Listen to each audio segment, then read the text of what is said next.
asalaamaaleykum mbooloo mi maa ngi leen di gërëm di leen sant di rafetlu jotaay bi di ñaan suñu xalif Mamadou Makhtar yàlla yàggal ko fi ak mbooleem xalif bu mu bokkal jamono yàlla dolli leen kàttan xéewal may leen fan wu gudda ndax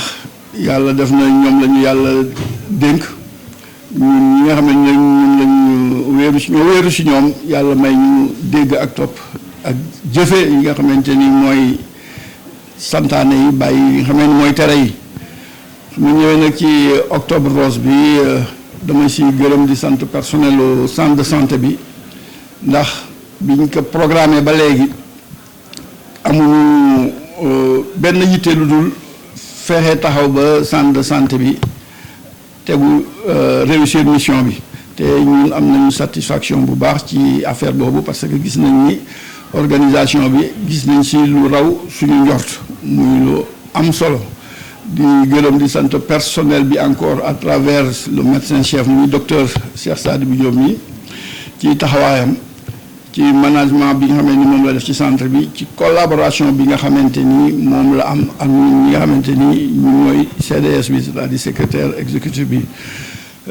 ci pour réussir mission bi parce que yàlla dimbali nañu daal ci bi ñu ànd ak moom ñu am ndam ya nga xamante ni yaakaaroon nañu mënu nekk mais district bi nga xam ne moom lañ bokk ñoom gis nañ ni taxawaay bi nga xamante ni CDS bi ak docteur Diop mi bi ñu àndee gis nañu amélioration bi nga xamante ni centre de santé bi am na ko ñu sant ci yàlla bu baax a baax di gërëm nag di sant aussi maîtresse bi nga xamante ni moo aye tey c'est-à-dire maternité mais du affaire maternité rek boo xoolee centre bi dañ ko def affaire service maternité affaire col l'utérus la mais boo xoolee service yëpp yi nekk ci hôpital bi dañ ci dugal seen loxo muy solidarité ba nga xamante ni ñun loolu la ñuy wut parce que benn équipe la ba nga xamante ni dafa am ay pàcc ñuy féete fii mais bu activité amee ñëpp dañuy bokk activité bi amul ñëlee ko moom ñoom rek a koy def amu fi ñëpp ay ñëw jàpp pour réussir mission bi. li ma waroon na commencé mooy présenté wu comme ni ma ko demandé woon man maa ngi tudd Sidi Karachi Fall maay secrétaire exécutif bi bu centre de santé bu Cambérène naa ni docteur Wade mi sama wet nii mooy sama adjoint d'ailleurs moom la ñu confié en même temps la pharmacie parce que il est docteur en pharmacie de formation Abdoul Aziz mooy trésorier bi général am nañ trésorier adjoint aussi muy Seydina Mandione Ndiaye donc muy équipe bi nga xamante ni ñoo ànd ak docteur Diop ci centre de santé bi te yàlla dimbali ñu daal ma waxaat que ba ñu àndee ba léegi ñu ngi sant bu baax ñu ngi gërëm daal di sant ñëpp di ñaan lépp li nga xamante ni activité la bu ñuy def fii pour jigéen ñi yàlla may ci ndam ñi nga xam ne ñoo koy def yàlla na ci gis en fin de kii événement bi bu jeexee yàlla na ñu gis lu ëpp maanaam réussite bu ëpp suñu njort jëm ci suñu jigéen ñi vraiment kontaan nañ ci ñoom parce que rush bi bu ñu oyofaloon kon du ñu ñëw parce que nit dina woote doo gis kenn mais ñii boo gisee man yaakaaroon naa ni dinañ fi xaw a teel a jóge mais li ma gis ci biti xam naa ni nit ñi dégg nañ message bi tey ñëw nañu avance yàlla nañu yàlla doolee jàppale yéen ñi nga xamante ni aussi yéen la fi yàlla indi ngeen découvrir lii pour nit ñi mën ko gis yàlla gën leen dooleel organe yi ngeen bokk yàlla yëkkati ko ba ñëpp gis ko parce que yàlla mën na loolu yàlla na leen ko defal te man damay faral di wax Cambérène dafa am la nga xamante ni particularité bu fi am muy ku liggéey pour Cambérène am naa njort bu rafet ni ku liggéey pour Cambérène mu ñu la ñaanalee yàlla ci lu baax yàlla mën na la ko defal ndax Seyna Issa mi nga xamante ni moo tëdd fii ci Cambérène ba pare ñu tuddee ko centre de santé bi encore une fois maa ngi leen di gërëm di leen sant jërë ngeen jëf. man maa ngi tudd docteur Diop Cheikh Sadibou di médecin chef centre de santé bu Cambérène centre de santé Cambérène nag nekk ci benn waar bu ñuy wax district nord bu ñu waxee district nord aussi ñu wax médecin chef district bi muy docteur Daba Sy moo ko jiite. alors damay wax ci ñetti pàcc rek activité bi lan moo ko wundu deuxièmement moo wax aussi nan lañ ko organiser ak nan lañ ko programmer et puis terminer par peut-être des remerciements à l'endroit de ñi ci jàpp yëpp. benn bi lu wundu activité dépistage cancer du col ak cancer du sein et en même temps maintenant couplé à la vaccination des enfants de 9 à 14 ans vaccination HPV donc activité boo xamante la c'est le ministère de la santé moo ko planifié depuis de longues années ñu koy tuddee octobre rose donc bu ñu nee octobre rose c'est pratiquement au niveau mondial même que dans tous les pays du monde ñuy organiser activité bu mel nii activité bi dañu seetlu ni cancer yi nga xam ne moom la ñuy tuddee cancer du col de l'utérus ak cancer du sein dañu commencé bari lool commencé wu ñu bari sax mais dañu bari surtout dans nos pays sous-développés où l'accès à la santé xaw a néew où la sensibilisation aussi ak communication bi aussi reste un problème avec beaucoup de tabous donc loolu moo tax ba ñu jagleel jigéen ñi octobre rose mais nonobstant octobre rose bi tous les mois et tous les jours en consultation de routine yi ñuy def ci maternité yi ci poste de santé yi ci centre de santé yi ci district yi même dans les hôpitaux dañuy defaale activité de dépistage parce que ku dem ci maternité bu ñu dee seet sa wàllu jigéen dinañu seetaale aussi wàllu ndegam am nga ay traces wala ay prémices cancer wala déet bu boobaa bu ko nit ki gisee aussi dinañu def ay jéego pour seet surtout que léegi nag am na leneen lu ko yombal mooy que am na li ñuy wax dépistage précoce bu ñu la dépister précocement mën nañ la defal traitement précoce avec du matériel boo xamee ni c'est mis à la disposition des centres de santé des districts et des hôpitaux muy thermocoagulation donc boo xamee ni daf lay permettre ñu faj góom bi te tôt bu dee aussi ay cancer du sein dañuy organiser aussi ay dotation de mammographie pour ñi nga xamee ni dañoo lamb donj ci seen biir ween te yaakaar ni donj boobu mën na leen jural dal donc loolu mooy undu octobre rose bi nga xam ne dañ koy def mais tous les jours et tous les mois pratiquement consultation de routine yi dañ ci def loolu ñu yokk ci vaccination bi donc vaccination bi aussi mu ngi actuellement en cours actuellement xale yi nga xam ne dañ leen di war a vacciner dañ leen cibler aussi pour que li nga xam ni fii ak ay at dans 10 ans dans 20 ans xale yi nga xam ni 9 ans la ñu am ba 14 ans donc bu ñu amee 10 ans war a nekk ci wàllu sëy yooyu dootu leen dal donc loolu moo wundu aussi vaccination bi ñu ci couplé ñuy ñaax ñëpp ñoo xam ne xale yi nga xam ne vacciné wuñu aussi ñoo pour def vaccination bi aussi c'est de façon continue du octobre bi rek lañ koy def c'est de façon continue donc ñetti mbir yooyu donc ñoo wundu tey jii suñu journée de dépistage bi nag ñi ko ŋànk comme ni ma ko wax autorités sanitaires yi mais aussi autorités administratives yi et c'est l'occasion aussi de dire et de remercier l'autorité administrative notamment la mairie la commune de Cambérène parce que daaw ñoom ñoo fi indi woon LISCA ren aussi participer nañu aussi à leur manière ci organisation wu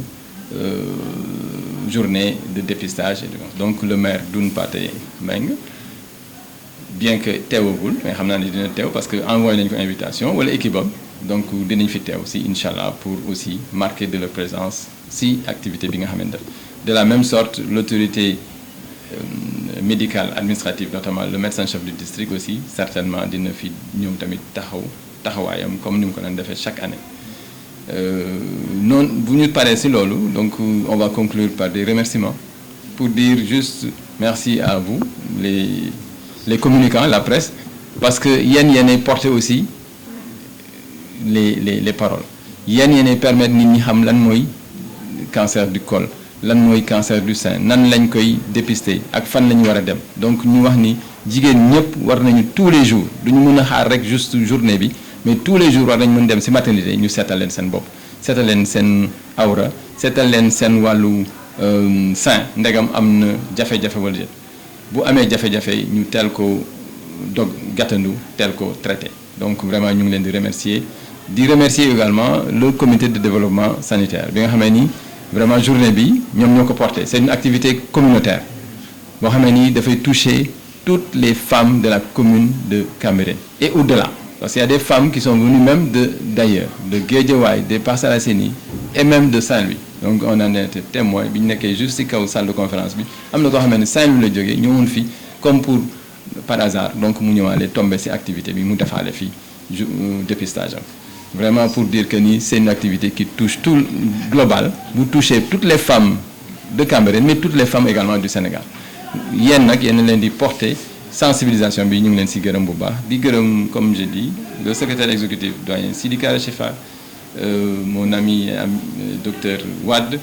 le trésorier également et en même temps le gestionnaire du centre Moulay Mbengue beneen remerciement aussi le personnel de santé qui depuis que ñun ñi dañuy organiser journée bi ñoom ñëpp taxaw nañ ci infirmières yi comme sage-femme yi et mention spéciale à la maîtresse sage-femme et au major Abital et maîtresse sage-femme madame Mbaye nga xam ne ni ñoom ñooy piloter organisation bi ñoom ñoo ko vraiment taaral ni en même temps que les bàjjenu gox et les relais communautaires mais aussi mention spéciale à la Croix-Rouge parce que ñoom tamit depuis le début ñu ngi fi associé wu vraiment taxaw ñu jàppale ñu ci organisation bi sur les entrées et les sorties et en même temps dispatching kii vraiment loolu la ñu amoon li ñuy wax di def benn appel le centre de santé aujourd'hui c'est un centre de santé de référence franchement moi je n'ai pas peur de dire les mots tels quels c'est un centre de référence il y a des choses qui se passent dans les hôpitaux qui se passent dans le centre de santé donc à la fois il y a l'appui donc administratif comme ni ñu wax autorité communale bi donc en termes d'appareillage notamment laboratoire radiologie et maintenant on veut aller plus loin et on a un projet d'aller plus loin pour vers une chirurgie vers également une unité de pédiatrie boo xam ne ni ce sera vraiment complet pour que l'hôpital vraiment soit un hôpital de niveau 1 au moins donc et ça c'est également dans les possibilités ñu ngi ñaan autorités yëpp ñi nekk ci biir Cambérène comme ñi nekk ci biti diaspora bi ni ñu koy yàggee di def ñu ñuy taxaw di ñu jàppale incha allah Cambérène dina dem ci kanam et puis Cambérène aussi le centre c'est pour la population de Cambérène ñu bañ a xalaat ni centre bi pour waa CDS bi la wala pour docteur Diop la mais c'est un centre qui est dédié à l'ensemble de la communauté de Cambérène ñu ngi ci woo ñëpp pour ñu jàpp ci pour que vraiment lii nga xam ne jéego ñi ci def ñu gën koo jëmale ci kanam donc les causes en fait du cancer du sein les cancers du sein et les cancers du col de l'utérus surtout les cancers du col de l'utérus la principale cause c'est un virus qu'on appelle le papillomavirus donc c'est une maladie également sexuellement transmissible c'est une infection sexuellement transmissible qui peut être à l'origine donc de cette maladie la première des causes donc en dehors de ça maintenant il y a des causes environnementales donc autres donc mais la principale cause c'est le virus moo tax ñuy def c'est pourquoi on dépiste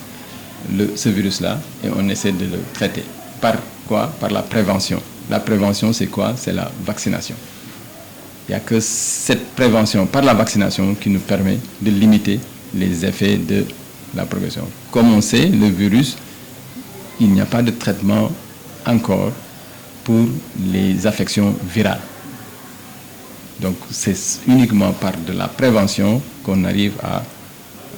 porter un coup à ce virus-là. Et c'est la raison pour laquelle on initie maintenant dans le programme national de vaccination la vaccination des enfants de 9 à 14 ans donc pour le HPV donc qui est en train de se dérouler actuellement. D'accord? Donc tout ce qu'on dit c'est dans nos consciences collectives. Tout ce qui se dit c'est dans les consciences collectives. Donc à la base c'est l'infection sexuellement transmissible. donc qui est à l'origine avec ce virus qu'on appelle le papillomavirus. Maintenant, il y a d'autres facteurs associés. Si vous êtes infecté et qu'il y a des facteurs environnementaux qui s'y greffent, la complication ou bien la gravité devient de plus en plus majeure. Et c'est là où il y a le risque d'avoir des cancers très tôt chez les jeunes dames et chez certaines personnes. Oui, on incrimine parfois, mais c'est pas faux. Non? On l'incrimine, mais il n'y a pas de... En tout cas, je n'ai pas vu d'études sur ça. Hein? Les facteurs héréditaires. Mais on considère que les cancers dans les familles, s'il y a des cancers dans certaines familles, il y a fortement des probabilités d'avoir des cancers également dans certaines familles. Hein? C'est pourquoi la recherche d'autres causes, d'autres cancers dans la famille est essentiellement nécessaire. Hein? On considère qu'il y a des facteurs probablement génétiques qui peuvent engendrer dans certaines familles la survenue de cancers, notamment les cancers du sein, les cancers de la prostate chez les hommes, etc., etc., et ainsi que d'autres cancers.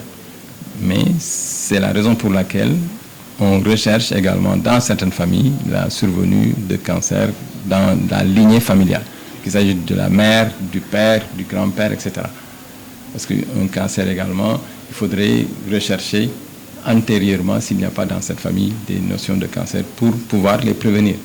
dans la lignée. Bon, il y a des cancers autres que les cancers du sein et du col de l'utérus qui sont des cancers héréditaires. Il est vrai, vous comprenez? Il y a des cancers dits héréditaires quand même. Voilà. Alors, sur l'autre question, je pense que c'est le bilan de la journée. Pour le moment, on n'a pas encore un bilan effectif. Bon, je pense que la maîtresse sage-femme vous fera un bilan à mi-chemin. Mais je sais qu'avec ce que le doyen Sidi Karachi vient d'expliquer, il y a un rush qui est actuellement en vue. Et depuis le matin, ils ont commencé très tôt, à 7 heures du matin. Je pense qu'on a de loin dépassé la centaine de personnes. Parce qu'on avait estimé que toutes les heures, on aurait pu voir 80 femmes.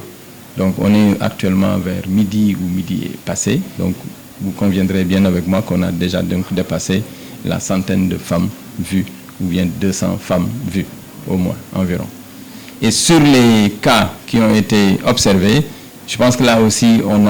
aura un peu de recul. C'est à la fin de la journée qu'on va faire les statistiques pour dire qu'on a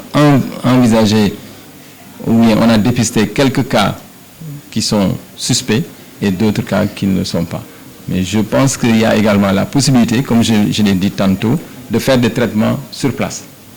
Il y a un appareillage qui est au niveau de l'une des salles qui permet de faire également le traitement s'il y a des lésions qu'on suspecte. Et ces traitements-là sont faits par les sages-femmes et sont appliqués de façon continue jusqu'à la guérison de la maladie. Donc voilà un résumé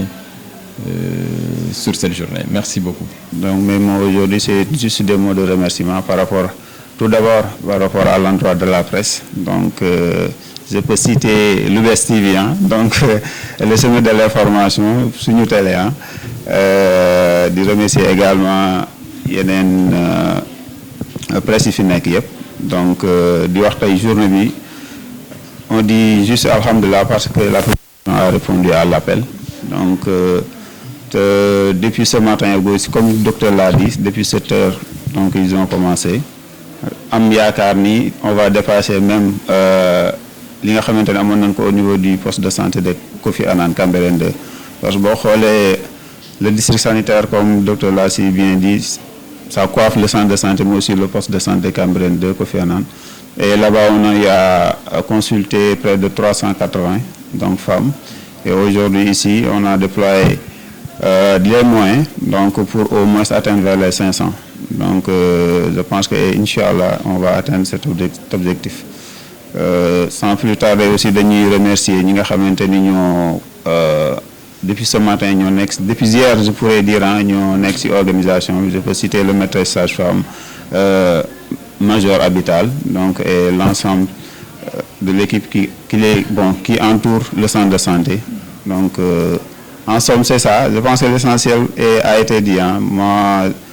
c'est juste des mots de remerciement que je voulais ajouter à l'endroit du village. Donc, mais aussi de la chefferie, le maire d'Hampâté Bâ qui doit venir, Inch'Allah. Donc, et l'ensemble, donc tout le monde, je pourrais dire. En somme, c'est des remerciements. Comme je n'ai pas eu l'occasion aujourd'hui de débuter, de commencer la journée avec eux, j'ai pris le temps à marche, mais j'ai dit Alhamdulillah. En somme, c'est ça. Voilà.